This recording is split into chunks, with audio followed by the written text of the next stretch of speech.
Welcome back, students. So today, as we have completed discussing what are topics in disaster management science topic lesson number 9 of our class 8, we are going to discuss today exercise question answers and answers to those questions. What will be before that?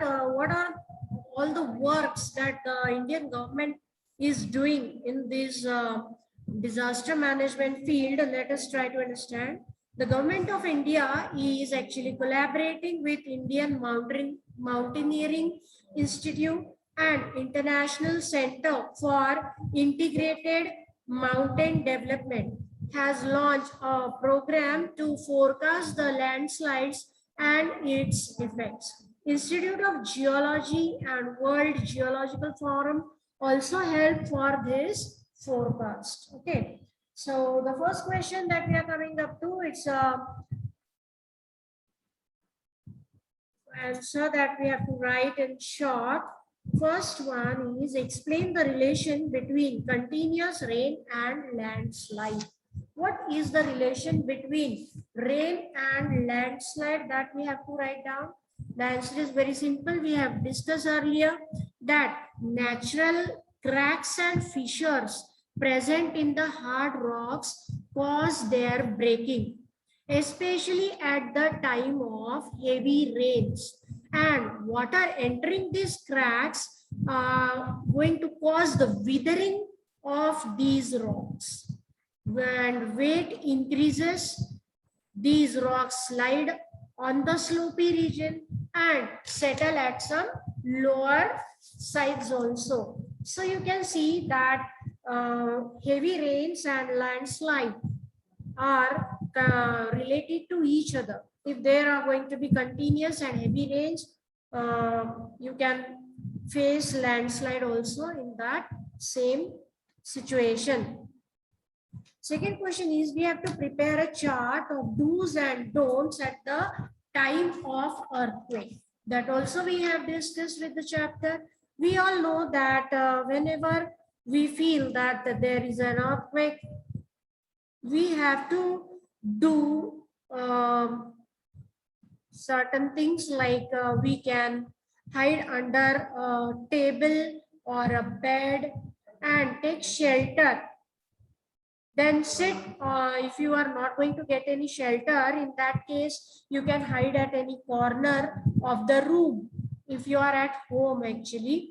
And what we should not do is we should not get scared and we should stop running here and there. We should actually stand still and take shelter under a bed or a table, or we can sit at a corner of the room. Then what more we can do and not do? We should not wait near or below any tall building or tree or electric pole. That is going to be very dangerous. If you are in a vehicle outside your home, in that case you should close the vehicle windows and sit inside only. Then one more thing that we can do is we should not use lift in a multi-storied building. Instead of that, we should use a staircase. So we can make two columns like do's and don'ts that we should follow during earthquake. Then what we can do more is do not sit in discomfort for a long time. Do some physical movement also inside the home. Otherwise, our body parts will start aching. Then during earthquake, there is possibility of fire also. To avoid it, we should actually switch off all the main electric supply. That we should do. And we should not burn a candle, lantern or matchbox because it could be dangerous. Instead of that, we should use a torch or a battery run lamp. That will be much better. Okay, so two columns you have to make for this answer: do's and don'ts. And in do's, what we can do, and in don'ts you have to write down what we should not do. I shall send you a picture of this answer. Okay, then what are the specifications of an earthquake proof building. Earthquake proof building, how it should be, that we have discussed with the chapter.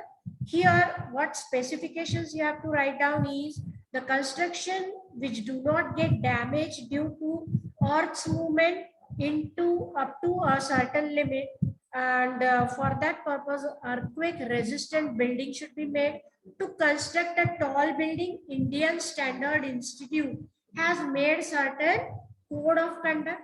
Buildings are constructed as per IS 456 and earthquake resistant constructions are performed as per IS 1893 criteria for earthquake resistant design of structure, and IS 13920 ductile detailing of reinforced concrete structure subjected to seismic forces. This should be done, and advanced technology is also used for earthquake resistant constructions. Only this much you have to write down there. The next question is we have to explain the effects of landslide. Already given in your book, effects of landslide, we can see that rivers get flooded. They even change their way, path. Then displacement of waterfall is seen, formation of artificial water reservoirs is developed. There is life and financial loss on a large scale as trees, buildings, rocks on slopy areas collapse on low-lying land. Then landslide also affects the traffic and destroys plant life in certain areas. This many 4-5 effects of landslide you can write down. Then is there any relation between dam and earthquake? That is being asked, and how we can write this answer. You see, due to dam building on the earth, stress is developed. Water is stored in a huge amount at one place, and that creates stress on the earth. Water there actually percolates through the cracks inside the earth, and due to this tremendous heat, water can convert into steam, and the steam form tries to come out from the loosened earth surface, causing even an earthquake. So building dams and storing lot much amount of water at one place of the part of the earth is very dangerous. That can result into an earthquake. Okay. Then next question is about scientific reasons. First one, it is safer to find shelter under things like a bed, table at the time of earthquake. Why is it supposed to do so? Because you see, there could be due to shaking of the building, certain things kept at the loft area, or sometimes even there could be crack in the ceiling, and it can make all the material, building material fall on your head, and that can create a lot of damage. So to avoid that, we should actually hide under a bed or a table so that things falling upon us can, we can protect ourselves from that. Okay. Then second one is we should not use lift during the time of earthquake. During earthquake, you see, there are every chance that there should be a short circuit or electric supply catching fire. In that case, lifts are the direct target, and it could be on fire anytime. So it is very risky to use a lift during an earthquake. The third give reason is the foundation of earthquake proof building is separated from other land. Why it is done so? You see, this is added under the advanced technology because our building will be earthquake resistant, but the other buildings, supporting ones, they could not be that much. And if one building falls, the other one, if it is connected, it will also collapse. To avoid the mass damage, it is actually separated from the other land so that it can protect, the building can protect itself and that is what it makes a earthquake resistant building. Okay, then certain earthquake indicating equipments are also nowadays available. We have discussed them, that laser ranging, long baseline, Geiger counter, creep meter, strain meter, then tide gauge, tilt meter, volumetric strain gauge. All these can be used to beforehand only know about an earthquake and its intensity. Then further, if you come to the third question, um, it's a personal response question. If a crowd gathers at the place of earthquake, what would be the difficulties in relief work? If there is an earthquake and there is a lot of disaster and people are there to help, but other people, those who are not helping, will keep on gathering and destructing, that will slow down the work of relief, isn't it? As well as some thief-minded people can do create problem in such a place. They will try to steal away certain material, whatever they will find in the debris of the buildings that have been fallen down due to earthquake. And because of crowd gathering, the people who are there to help will not be able to work efficiently and quickly to save the lives of others. That is also one problem. Next question, make a list of certain institutes and organizations who provide help for disaster management. Very simple, we all have heard about them. NDRF, NDMA, NIDM, and ISDR. So NDRF, we all know, is National Defense Reforce Response Force is there. Then NDMA is National Defense Management Authority.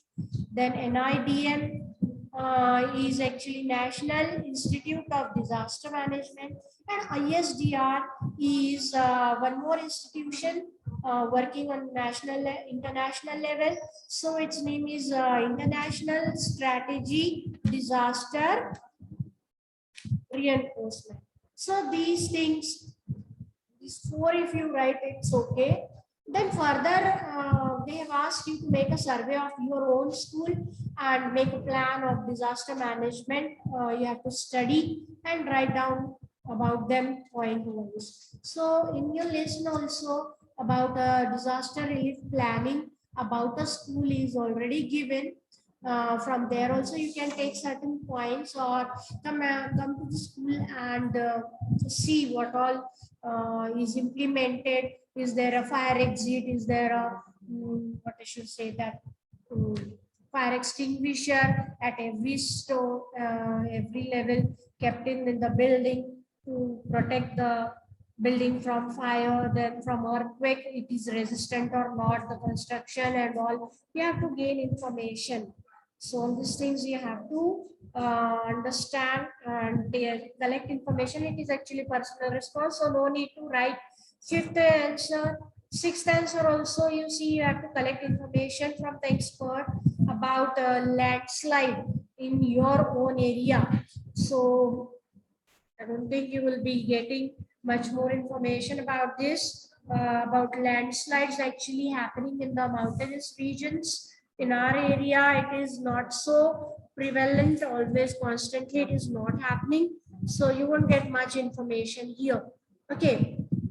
Then last one, seventh one, there is a picture, and with the help of that picture, you have to explain your role in the disaster management. What should be your role? So this is that picture. You see, I shall send you from this picture what we can do. So during a disaster management, that we have to understand from this chapter, we got the idea that if there is any disaster management, we can join some institution like this, those who are going to help. Otherwise, we can protect ourselves and try to help the others not to use the leaf. What do's and don'ts during management should be followed, that we can guide the people. We can create awareness by certain road shows or small kits in your school can be arranged to tell do's and don'ts or during earthquake or fire. Okay, then what more you can do is you can personally participate in management skills. You can attend the mock drill arranged in the schools that gives you practice what to do during such disasters, and that you can solve them. So certain answers and questions will be sent to you so that you can complete this exercise in your fair copy. Okay. So thank you all of you. Bye.